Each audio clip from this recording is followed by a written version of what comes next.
Et la colonisation du Congo par la Belgique fera désormais partie intégrante du programme scolaire. C'est ce qu'a annoncé la ministre de l'Éducation, Caroline Désir. Jusqu'à présent, les professeurs d'histoire n'avaient pas l'obligation d'aborder ce pan d'histoire dans l'enseignement général, ce que dénonce une enseignante de Fontaine-l'Évêque dans la région de Charleroi, qui a décidé de consacrer une large page de son cours à ce passé obscur. Elle a volontairement invité un ancien colon en classe pour susciter le débat, quitte à ce que celui-ci soit houleux, et tente d'avoir une démarche donc pédagogique auprès de ses élèves. Les propos du colon sont tellement choquants que les étudiants ont fondu en larmes. C'est un reportage tourné avant le confinement. Vous allez le voir, il y avait du monde dans les classes, mais c'est pas ça le plus important. Sophie Mergen. Colonisation, esclaves, histoire, caoutchouc, Léopold II, richesse. Horreur, mémoire, horreur, mémoire, horreur, mémoire. On ne dirait pas, mais nous sommes bien en cours d'histoire. De la danse, des mots, pour symboliser ce qu'ont vécu les Congolais durant la colonisation. Ça nous a permis de vraiment comprendre ce qui s'est passé, les atrocités qui se sont passées. Au lieu de l'expliquer avec des mots, on l'explique en dansant. Cette école fait le pari de consacrer une large part des cours à la colonisation. Indépendance, indépendance, indépendance. En abordant même ce qui fâche. Cette classe de 5e secondaire s'apprête à rencontrer un ancien colon pour déconstruire le discours de l'époque. Il a enseigné au Congo et sa vision interpelle. La Belgique affrontera les grands maux des Africains, c'est-à-dire le fétichisme, le cannibalisme, les mutilations, l'ivresse provoquée par la fumée de chanvre. Le malaise peut déjà se lire sur les visages. Pour lui, les violences n'ont pas existé. Rapidement, les questions fusent. Est-ce que vous êtes fier de votre passé colonial? Quel bilan en tirez-vous? Ce n'étaient pas nécessairement les Belges qui faisaient le plus de tort aux Congolais. Mais ça ne répond pas à la question de si vous êtes fier ou de si vous en avez. Mais oui, je suis fier d'être allé là-bas. Visiblement, impossible de se détacher de la vision paternaliste de l'époque. J'avais un pichi.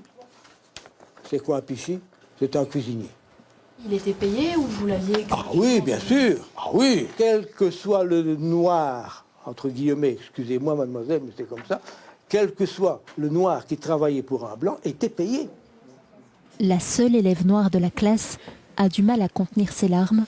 Elle préfère garder l'anonymat, mais sanglote en silence, réconfortée par sa prof. Le pire arrive quand un élève demande si l'indépendance était une bonne chose. Non. Trop tôt. J'ai connu un gars qui a été mangé par les nègres. Mangé. Après l'indépendance. Des propos qui heurtent toute la classe. Il a dit vraiment des choses super choquantes. C'est pour ça que je suis sortie de la classe, parce que je ne pouvais plus. Il a dit qu'un de ses collègues a été mangé par des nègres. Voilà. Et ça te touche? Énormément. C'est horrible. C'est horrible. Cette émotion traduit combien il est délicat de faire face à ce passé colonial. Vous comprenez que certains de vos propos ont pu choquer? Alors, je ne vois pas pourquoi je les aurais choqués. Vous faites comme s'il n'y avait rien eu, alors qu'en soi, il y a quand même eu beaucoup de massacres. Il finit néanmoins par reconnaître certaines choses.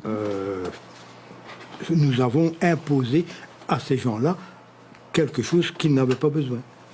Une fois la rencontre terminée, vient le moment crucial du débriefing. Je tiens à préciser que ce qui a été dit aujourd'hui n'est pas du tout ce que nous avons vu en classe. Monsieur, finalement, son discours, c'était le Congo, colonie modèle. Aux élèves maintenant de s'exprimer. Je suis profondément choquée. En classe, on voyait beaucoup l'effet de propagande. Et c'est exactement à quoi on a eu droit aujourd'hui. Alors fallait-il inviter cet ancien colon? La prof se justifie. C'est un moyen de commenter vraiment en profondeur la notion de propagande coloniale, de confronter la vision des colonisés, qui est faite de souffrance, à celle des colons. Ça me permet à la fois de me révolter plus et de plus comprendre leur vision des choses, mais c'est pas pour autant que je serai d'accord avec, et je serai jamais d'accord avec une vision des choses telle que celle-là. Ces élèves étaient dans l'attente de briser les tabous.